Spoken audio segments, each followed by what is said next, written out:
के पायल बाबा मकिन सारी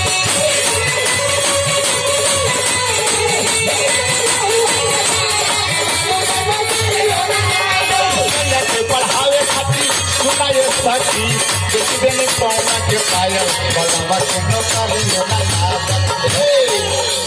सूद हपाला के देनी घूस बाबा मकिन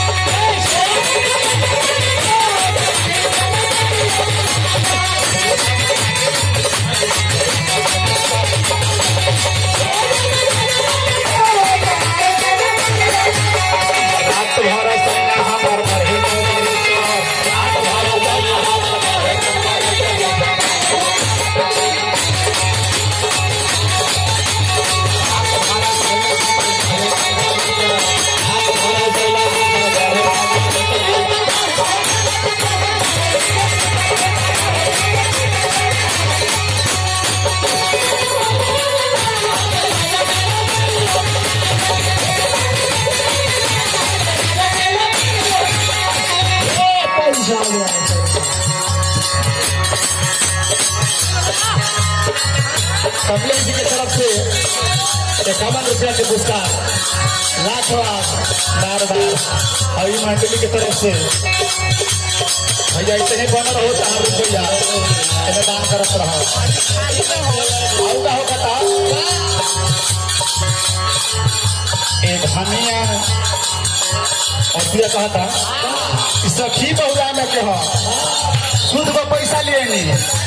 घूस देहनी तैयो नौकरी ना लगा और दिया के क्या कहता तब पढ़ली खल सखी सैया जीता हरू हुए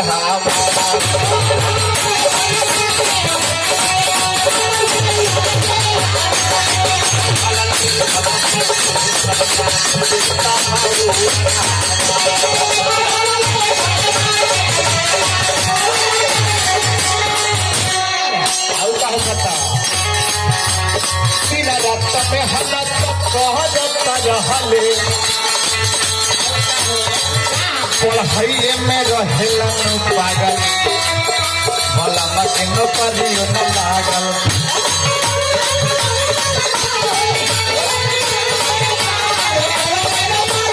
रात में हलत रहले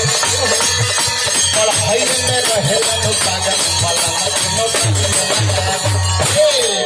अरे कि सूद हपाला के देनी घूस भला मकिन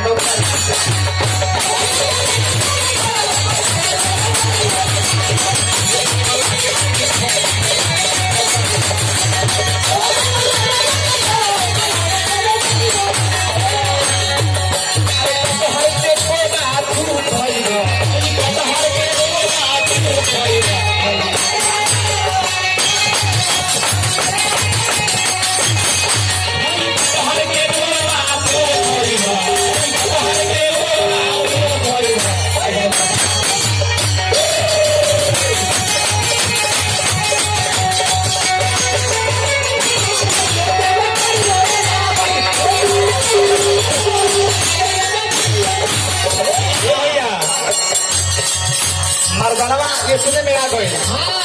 कहा था कि लगा रहा लोग लगा रहा तू हमारे शिकायत करी थे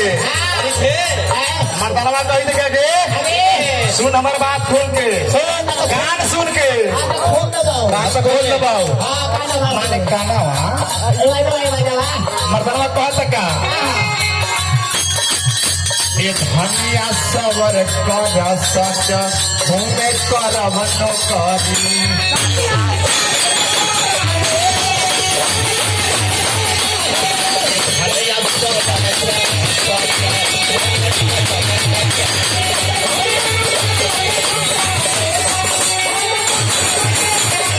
धनिया सबर करा